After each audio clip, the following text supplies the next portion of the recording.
Some stories exist to enlighten the mind, some to temporarily inspire hope or passion. But there is one set of writings meant to chill you to the bone, or make you question what is actually possible. These stories are called Creepypasta.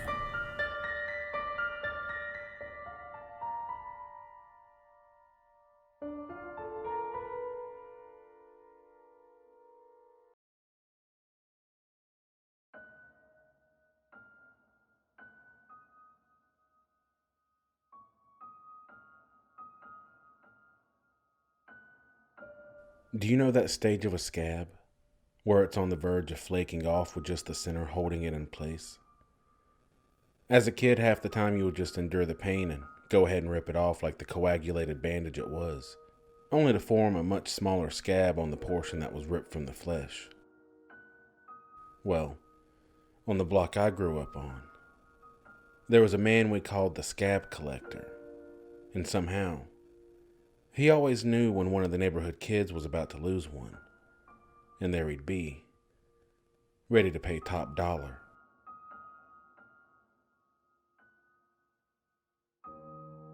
No one knew what he wanted the scabs for, but the way he licked his lips as he gazed at the scab on your arm or knee led most to believe that he enjoyed them for a quick snack. Whatever the case, even as strange as it was, none of the kids hesitated to suffer the sting of ripping one off for a quick $10. More for larger ones, especially if you let him pick them off himself. But he only asked that of the kids he had done business with multiple times. Personally, I only did business with him once, and I've regretted it ever since. I was 12 years old when he approached me for the first time. I had received some long, thin scratches from a rose bush. I anticipated the day I would get to peel the long, crispy strips off my arm. I'd wait until they were completely ready, and they would just flake off, like dry skin. Somehow, he knew, and one day while my friends and I were skateboarding at a church near our school, he stood in the shadow of a willow tree, waving at me to come his way. Paralyzed with fear, I stared as his arm continued to wave, while he held a smile wider than a human can stretch, showing more gum than teeth. "That's the Scab Collector," Hector said, freeing me from the trance I was in. "If you have any scabs about to fall off, he'll give you cash for them. I do it all the time. You got any?" I ran my fingers down the thin scratches on my arms, stunned at how nonchalant the situation was to him. Before I knew it, I was being pushed in the smiling man's direction, guided by Hector, who acknowledged my scratches, saying, "Those are perfect." Hector walked me within feet of the man and shoved me forward, leaving me and the Scab Collector alone in the shadow of the willow tree. The shaded cocoon felt like another dimension, as this man, who I could now tell was extremely old and hunched over, straightened his back, growing to 7 feet tall before walking towards me with a noticeable limp. I could hear his body as it struggled to walk, making its way towards me. The popping and breathing grunts of fatigue stopped as he stood over me with his gummy grin. "I see you have scratches on your arm. I'll gladly pay you for the scabs." The way he stared at him sent chills down my spine. I was frozen. "How does $20 sound?"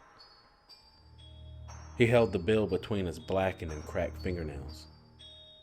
My heart pounded, and as if by reflex, I reached for the end of one scab and peeled up the tip.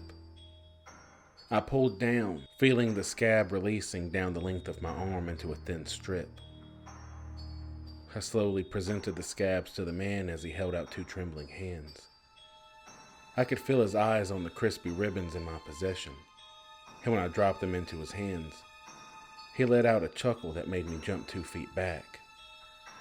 Keeping the momentum, I continued walking backwards towards my friends before pulling a 180, leaving my back towards the man as I slipped the bill into my pocket. Thanks, little boy. I'll see you around. After 5 or 6 steps, I turned to see the man was nowhere in sight. And when I returned to my friends, they acted as though I didn't just sell my scabs to an old man behind a church. Weeks went by and I saw the scab collector on numerous occasions, always from a distance and never focused on me. I had no scabs, so he'd be talking to another kid or just standing there, waiting to be acknowledged by whatever kid he was targeting that day. One week during summer vacation while staying at my grandparents', I cut my leg pretty bad with a machete. It wasn't like a gash, but like the skin was shaved, wide and deep down to the meat. There was nothing the doctor could do but clean it, prevent infection, and wrap it up. It was healing fine, and by the time I went back home, I wasn't even wrapping it up anymore. It had developed a thick armor-like scab that the doctor said looked healthy and only suggested that I keep it rinsed clean with water. Arriving back at my house, I'd be lying if I said the scab collector wasn't the only thing on my mind. I made the conscious decision to only wear pants so he wouldn't approach me. Days pass and he begins to slip out of my mind until I see him on my way home from school, standing in the alleyway between the local flower shop and CVS. He stood, hunched and bent, waving his arm at me to come his way. Not that I ever planned on dealing with him again, but I definitely wouldn't consider it with this scab. Not this soon. This wound was deep and wide, so it had a scab to match. I kept walking without making eye contact. 3 blocks later, I saw him again, standing in the uncovered seating area of the cafe, rolling his arm as if to say, "Come sit down, have a cup of coffee with me." I don't drink coffee, nor did I want to suffer the pain the removal of this scab would bring, not even for $100. So I ignored him a second time, rounding the corner into my neighborhood. I constantly checked to see if he had followed me in, to which I saw no sign of him. I know all of my neighbors pretty well, so I walked to the backyard of one and leapfrogged 6 yards to my own, entering my back door and up to my second floor room, finally able to relax and back down from the panic attack I was about to have, until I look out my window. I couldn't be sure, but the black spot stationary at the entrance of my neighborhood just felt like it was looking at me. That night, I dreamt of him. I was walking down a desolate city street. No cars, no noise, no people, except one. Down every alley I passed, in every storefront window, at every intersection, the scab collector was rolling his arm, his gaze burning through my pants leg, staring directly at my scab. I rubbed my leg as it started to tingle. The longer he stared, the more sensation I felt on my scab. It burned to the point that it felt like a red-hot poker was being held against my flesh.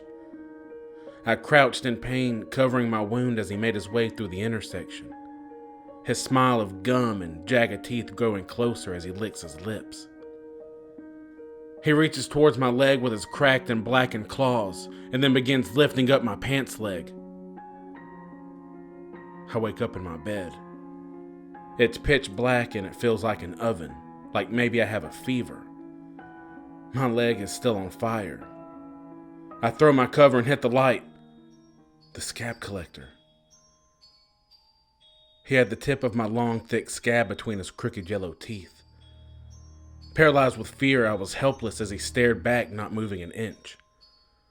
Then grows a low, deep chuckle, before ripping the chunk from my body and escaping out my window in a flash as if he was never actually crippled. I screamed out of pain and terror, prompting my parents to rush to my aid. I frantically explained what happened and they called the cops. After they arrived, I told them the whole story. I told them about the scab collector and how all the kids sold him their scabs, including myself. I explained that he had been following me and somehow knew about the scab that I'd kept covered up religiously, and how I woke up to him, taking it. At first, they couldn't believe my story, but after an investigation and having multiple statements from children in the neighborhood, the scab collector was put on the county's top 10 list, with a police sketch that sent chills down my spine.